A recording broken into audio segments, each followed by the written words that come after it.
Bienvenue si vous nous rejoignez sur France 24, c'est l'heure du Journal de l'Afrique. Voici les titres de cette édition. L'opération séduction du nouveau Premier ministre algérien. Nourdine Bedoui a tenu une conférence de presse et il a annoncé la formation d'un gouvernement d'ouverture.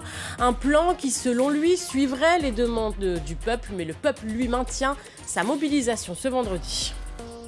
Et alors que la mobilisation se maintient donc en Algérie, quelles sont les solutions apportées par l'opposition dans le pays ? Réponse à suivre.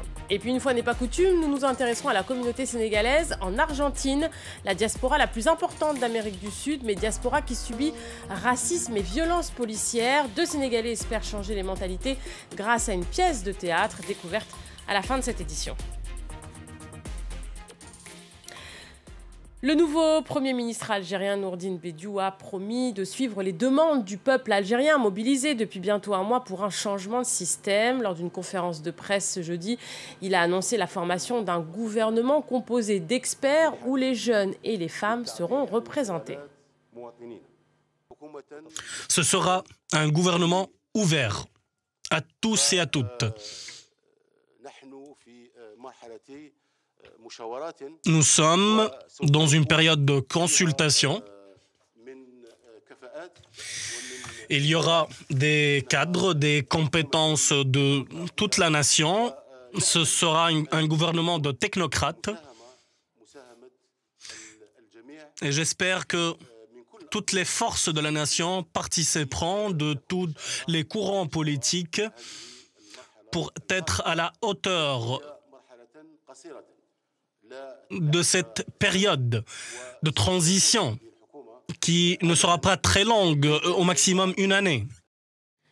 Des déclarations qui ne convainquent toujours pas la population algérienne, décidée à se mobiliser de nouveau ce vendredi. Et face aux revendications populaires, quel rôle peut jouer l'opposition dans le pays? Élément de réponse avec Axel May. L'opposition algérienne ne se satisfait pas de l'annonce faite par Abdelaziz Bouteflika. Elle ne veut pas qu'il prolonge son mandat présidentiel le temps que soit organisé le scrutin reporté sine die, un scrutin présidentiel qui était initialement prévu dans un mois. Ni prolongation ni report, dénoncent plusieurs responsables de l'opposition réunis au siège du Front de la Justice et du Développement. Aux côtés de ce parti islamiste dont les observateurs se demandent quel rôle il jouera dans un pays encore marqué par la décennie noire, était présent Moustapha Bouchachi. Pour ce célèbre avocat algérien, défenseur des droits de l'homme, la feuille de route proposée par le régime est une manipulation et une nouvelle violation de la Constitution. C'est un mépris de notre intelligence. Je suis fier de notre jeunesse, de notre peuple qui est sorti dans toutes les villes d'Algérie pour dire qu'il veut aller vers une démocratie. Mais pour proposer une alternative crédible, l'opposition doit réussir à s'unir et parvenir à fédérer un mouvement de contestation populaire disparate sans être accusé de récupération politique. Et nous sommes en ligne depuis Alger avec Fathia Benabou. Bonsoir, vous êtes professeure de droit constitutionnaliste et chercheuse. Merci d'être avec nous dans le Journal de l'Afrique. Vous, Fathia Benabou, vous parlez de crise constitutionnelle actuellement en Algérie. Pourquoi ? Bonsoir. Effectivement, j'ai remarqué depuis quelque temps que nous sommes face à un véritable feuilleton de violence contre la Constitution. Et ce, sur au moins deux plans. Le premier, c'est le point qui concerne le recours aux Constitution. Il y a un décret qui vient d'être publié au journal officiel aujourd'hui, qui reporte la convocation du peuple électoral. C'est du jamais vu sur le plan de la liberté. D'ailleurs, je lance à ce propos un appel aux membres de l'opposition. Je suis désolée, Fathia Benabou, on va devoir écourter cette interview. On entend très mal depuis l'Algérie. On va tenter de vous recontacter pour notre prochaine édition.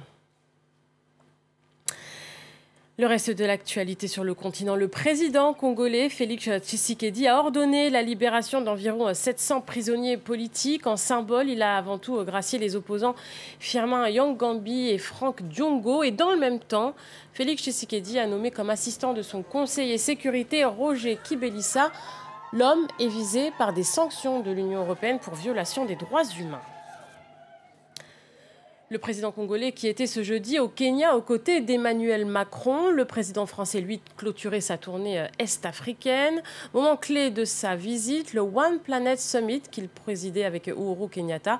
Un sommet présenté par les deux hommes comme pouvant apporter des solutions aux problèmes de changement climatique que connaît l'Afrique. Sur place, Bastien Renouille a assisté au sommet.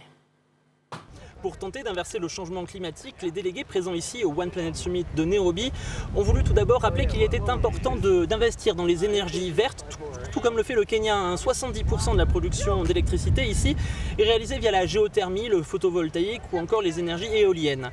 Emmanuel Macron, le président français, a d'ailleurs décidé de débloquer 1,5 milliard d'euros dans le but d'investir dans les énergies solaires. Le président de la Banque africaine de développement est extrêmement intéressé par ces propositions. Il s'intéresse de près à l'énergie solaire. Je vous propose de l'écouter. L'énergie desert to power, c'est critique parce que ça nous permettra d'éclairer tout le pays sahélien et l'alimenter en énergie en utilisant le solaire. Autre point extrêmement important pour lutter contre le changement climatique, la protection des forêts en Afrique. Uhuru Kenyatta, le président kényan qui accueillait ce sommet, en a parlé lors de son discours d'ouverture. Il s'est engagé à protéger les forêts kenyanes et empêcher qu'elles ne disparaissent plus que cela n'a été le cas par le passé.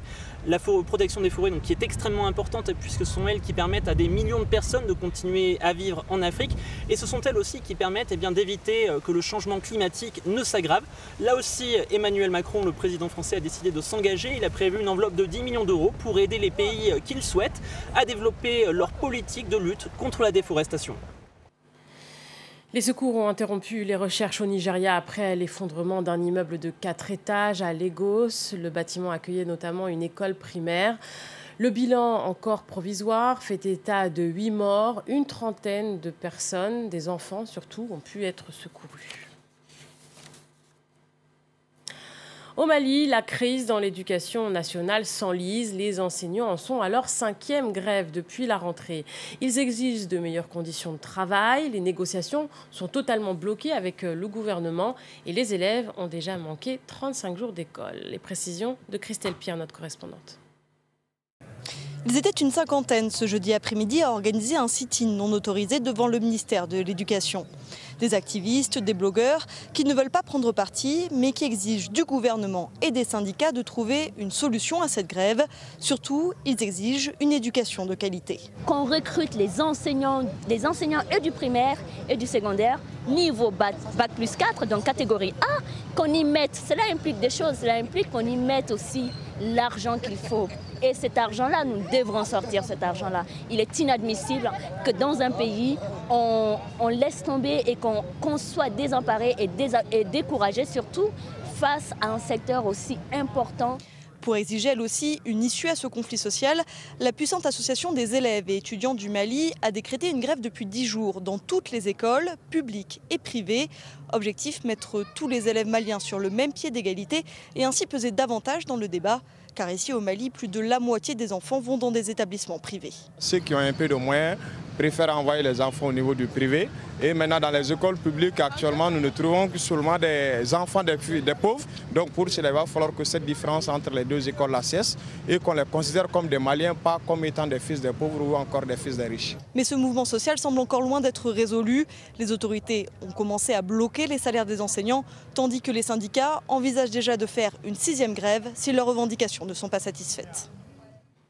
Saviez-vous que la communauté sénégalaise en Argentine est la plus grande d'Amérique latine? On estime entre 7 et 8 000 personnes. Mais l'intégration pour cette diaspora est souvent difficile avec le racisme et les violences policières. 2 récents immigrés ont décidé de lutter contre les préjugés et de rapprocher les cultures argentines et sénégalaises grâce au théâtre.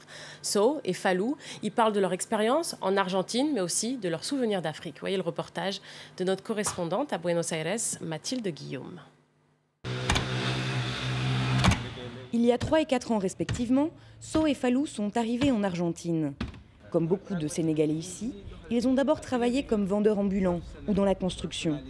Mais l'intégration n'a pas toujours été facile dans ce pays principalement peuplé de descendants européens qui se voit encore comme un pays blanc. La première fois que je me suis confronté à racisme, c'était en Argentine, de ma vie. Auparavant, moi, ça m'énervait que les gens faisaient des actes racistes envers moi, ça m'énervait et j'avais envie de péter les plombs comme tout le monde. Mais aujourd'hui que je vous parle, quand les gens sont racistes envers moi, ça me donne de la peine et de la pitié. Parce que je sais qu'ils ne savent absolument rien. Pour combattre cette ignorance, So et Fallou ont décidé d'agir, de tendre la main. Avec la metteur en scène argentine Vivi Telas, ils ont écrit une pièce de théâtre, Les deux amis. Le but affiché, rapprocher les cultures argentines et sénégalaises, lutter contre le manque de communication. Il est facile de maltraiter ceux qui ne savent pas bien parler. Nous avons décidé d'être la voix de ceux qui n'ont pas de mots. Nous allons vous dire ce que nous ne sommes pas et ce que nous sommes. Drôle et tendre, ce biodrame afro, comme ils l'ont sous-titré, entrelace leur vision du monde, de la religion ou des migrations, avec des souvenirs d'enfance, des anecdotes familiales. Dans un espagnol à l'accent chantant, ils tissent un lien commun. Ce maillot de l'Argentine, c'est le premier que m'a offert mon père quand j'étais enfant. Et pour continuer l'échange, ils invitent leur public à discuter après la pièce, autour d'un thé à la menthe. Chaque fois qu'on termine, tu vois comment les gens nous embrassent et tout ça. Donc, ce qui veut dire que peut-être ça leur plaît, quoi, en fait. Tu vois. Et c'est ce qu'on cherche. Déjà 7 mois de salle comble, la pièce des deux amis est un succès, une belle lueur d'espoir. Et c'est la fin de cette édition africaine. Notez que vous pouvez retrouver tous les reportages du Journal de l'Afrique sur notre page Facebook. Et puis restez avec nous, la suite de Paris Direct, c'est avec Aude Le Christ.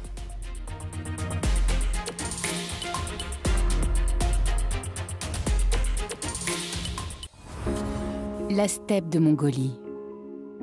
Longtemps peuplée de nomades, les immenses espaces de la steppe se vident. Le changement climatique décime les troupeaux et les familles doivent tout abandonner pour rejoindre la capitale.